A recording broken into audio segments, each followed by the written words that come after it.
Jamais j'aurais imaginé pouvoir intéresser un jour un service de renseignement étranger.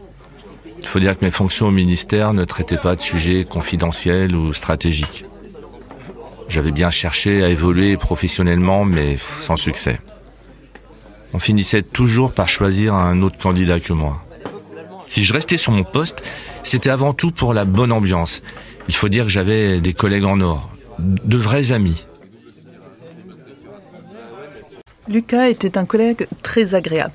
Il était très compétent et aurait sûrement pu prétendre à des fonctions plus importantes. Et ce n'est pas faute d'avoir essayé plusieurs fois. Mais Lucas est quelqu'un d'un peu timide et il ne savait vraiment pas se mettre en valeur. Et franchement, c'est dommage, il aurait fait un très bon chef. Quand j'y pense, c'est pareil dans sa vie privée. Moi qui le connais bien, je peux dire que Lucas est un grand romantique et il cherchait, là aussi, sans succès, à trouver l'âme sœur. D'ailleurs, sur mes conseils, il s'était résolu à s'inscrire sur un site de rencontres en ligne. Sa femme idéale, la trentaine, de préférence brune, sportive, aimant voyager et puis qui saurait s'occuper de lui et lui donner de bons conseils. Tout a changé avec Sophie. Je l'ai rencontrée par hasard sur le quai de la gare il y a quelques mois. L'amour m'est littéralement tombé dessus. Je vous explique. Elle prenait le même train que moi pour se rendre à son travail. Je l'avais déjà aperçue à plusieurs reprises. Elle était facilement reconnaissable avec ses longs cheveux bruns et son gros sac de sport. On avait déjà échangé quelques regards et elle m'avait même esquissé un sourire timide. Je l'ai tout de suite trouvée séduisante.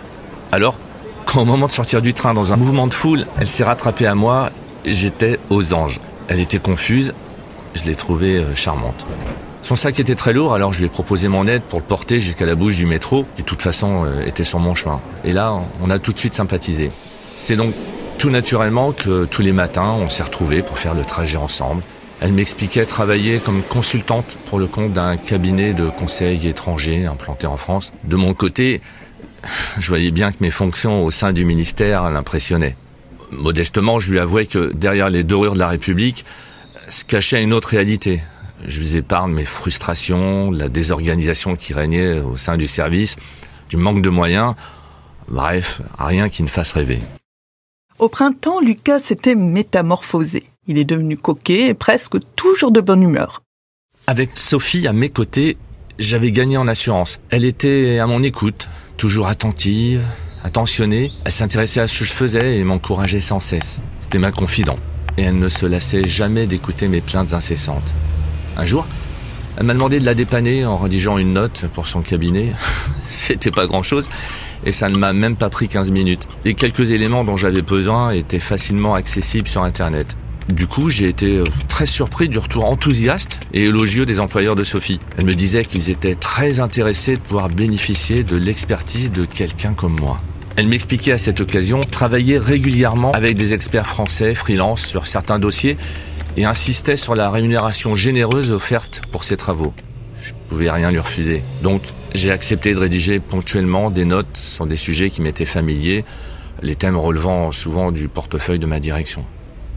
Les employeurs de Sophie étaient toujours ravis et leur défraiement autrement plus intéressant que les primes de la fonction publique. Alors, poussé par Sophie, j'ai fini par inclure des informations de plus en plus sensibles et prouver ainsi tout mon potentiel. Lucas était en couple depuis plusieurs mois et avait beaucoup gagné en assurance.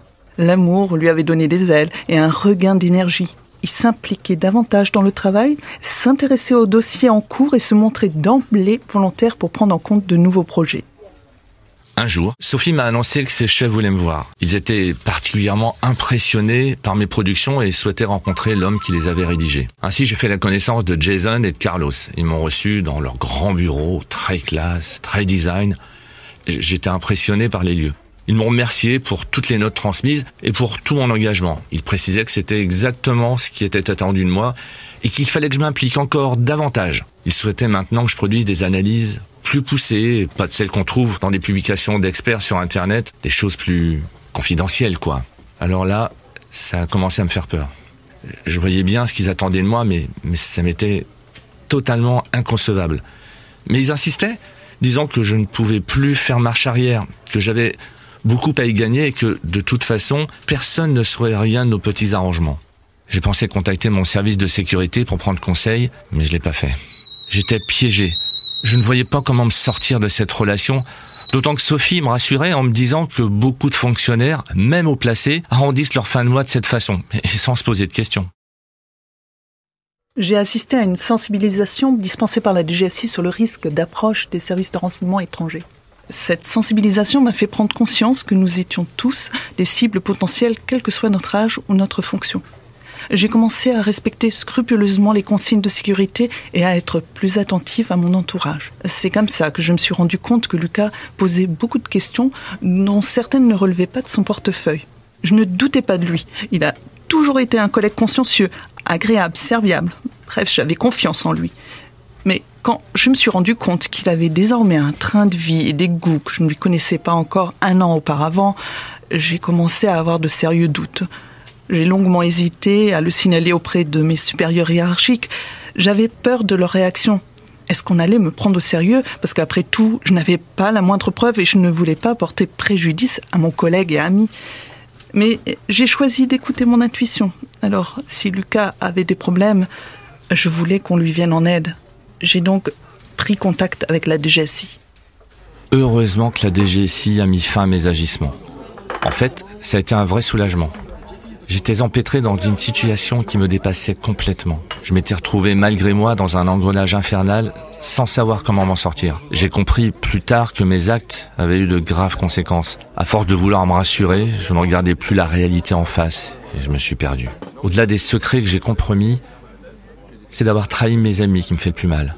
Bien plus mal que d'avoir perdu Sophie qui, soit dit en passant, a disparu de ma vie du jour au lendemain. Je me suis encore bien fait avoir sur ce coup-là.